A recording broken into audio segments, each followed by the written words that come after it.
Alright, we back. We got a new video for you boys. I know what's going on. Smack TV. We in the cut. You see me, I see you. You don't know what I can see though. And we got the Banking Explained. Money and credit, man. Let's get into it. Let's dive in. Let's get educational on these brothers, man. Because they don't think we gonna watch something like this.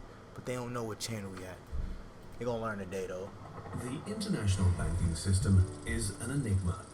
There are more than 30,000 different banks worldwide, and they hold unbelievable amounts of assets. The top 10 banks alone account for roughly 25 trillion US dollars. Today, banking can seem very complex, but originally... So that means 10 people run the world, basically.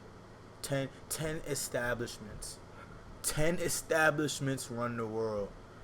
I didn't hear that.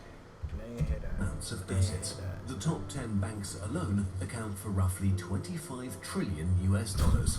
Today, banking can seem very complex, but originally, the idea was to make life simpler. That's with a T, bro. 11th century Italy was the center of European trading. Merchants from all over the continent met to trade their goods, but there was one problem. Too many currencies in circulation. Oh yeah, we can't do that. In Pisa, merchants had to deal with 7 different types of coins and had to exchange their money constantly.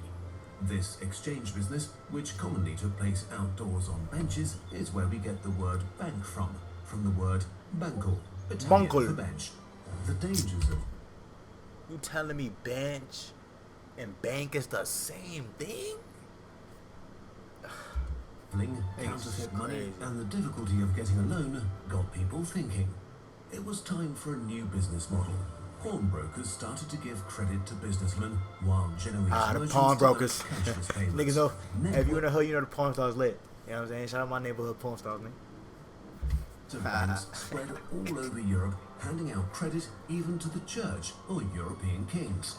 What about today? In a nutshell, banks are in the risk management business. This is a simplified version of the way it works. People keep their money in banks and receive a small amount of interest. The bank takes this money and lends it out at much higher interest rates. And they make money. It's a calculated risk because some of the lenders will default on their credit. This process is essential for our economic system because it provides resources for people to buy things like houses or for industry to expand their businesses and grow. So banks take funds that are unused by savers and turn them into funds society can use to do stuff. Everyday shit, okay. Other sources of income for banks include accepting saving deposits, the credit card business, buying and selling currencies, custodian business, and cash management services. Credit card business. Hold on, let's see how much.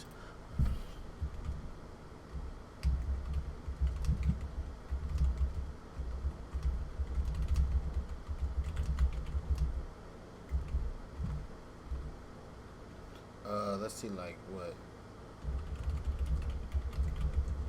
I meant, like, the whole thing, but... Credit card users pay $12 billion in late fees. $12 billion in late fees, my nigga. It's Investopedia, too. This is a accredited site. Don't do that. $12 billion. Come on.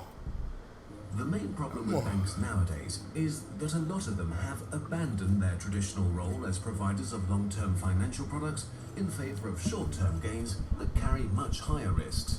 During the financial boom, most major banks adopted financial constructs that were barely comprehensible and did their own trading in a bid to make fast money and earn their executives and fast money come with fast problems.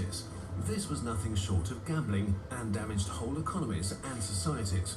Like back in 2008, when banks like Lehman Brothers gave credit to basically anyone who wanted to buy a house, and thereby put the bank in an extremely yo, let me get that. Let me get 250. The housing market in the US and parts of Europe, causing stock prices to plummet, which eventually led to a global banking crisis and one of the largest financial crises in history. Hundreds of billions of dollars just evaporated. And who come and save them out? The government. Every time. Hold on. Every time.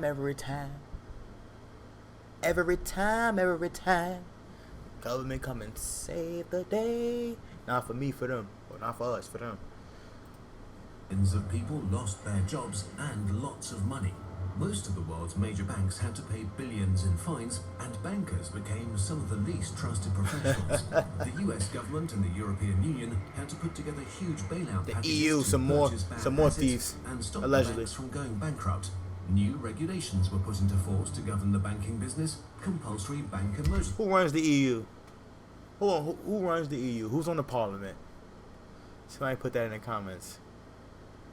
Nobody gonna be able to put it in parliament because nobody knows. Funds were enforced to absorb shocks in the event of another financial crisis. But other pieces of tough new legislation were successfully blocked by the banking lobby. Today, other models of providing financing are gaining ground fast, like new investment banks that charge a yearly fee and do not get commissions on sales, thus providing the motivation to act in the best interests of their clients. Or credit unions, cooperative initiatives that were established in the 19th century to circumvent credit sharks. In a nutshell, they provide Get you a credit union. If you could get into a good credit union, get you a good credit union, my guys. No cap. As banks, but focus on shared value rather than profit maximization. The self-proclaimed goal is to help members create opportunities like starting small businesses, expanding farms, or building family homes while investing back into communities. They are controlled by their members, who also elect the board of directors democratically. Worldwide, credit union systems vary significantly, ranging from a handful of members to organizations worth several billion US dollars and hundreds of thousands of members. The focus on benefits for their members impacts the risk credit unions are willing to take, which explains why credit unions, although also hurting, survived the last financial crisis way better than traditional banks. Yeah, because I'm going to my credit union. Find you a black credit union too, you lit. Yo, if you know a black credit union, yo, put that in the comments below, bro. Aside from making awesome video games possible, platforms arose that enable people to get loans from large groups of small investors, circumventing the bank as a middleman. I thought he was out of here. It also works for industry. Lots of new technology companies started out on Kickstarter or Indiegogo. The funding individual gets the satisfaction of being part of a bigger thing and can invest in ideas they believe in, while spreading the risk so widely that if the project fails, the damage is limited. And last but not least, microcredits. Never heard of that. Very small loans, mostly handed out in developing countries that help people escape poverty. People who were previously unable to get access to the money they needed to start a business. What about the ghettos of America? Deemed worth the that's time. too much to ask for. Nowadays, too much to ask for. Sorry. Microcredits has evolved into a multi-billion-dollar business. Let's give money to Ukraine. Banking might not be up your street, but the bank's role of providing funds to people and businesses is crucial for our society and has to be done. Who will do it and how it will be done in the future is up for us to decide, though. All I learned from that is keep your money in a credit union, and you can't trust these banks. They slippery, slimy thieves, man. You know what I'm saying? Gotta everybody get y'all one of these. Keep your crypto on one of these, man. And consider us 10, 20 passports, and let's get up out of here. Let's maneuver how we maneuver, man. Ain't no smoother could be no maneuver, you know what I'm saying? Hallelujah. We ain't gonna be haters. Oh, I already liked the video. I pre-liked it, you heard? Yeah, but y'all, we gonna get into something else, man. Put some more likes and comments and more videos y'all want me to get into like this. This is my bag. This is my bag. We gonna watch a lot of these videos from Kirk. You know, shout out him, gang.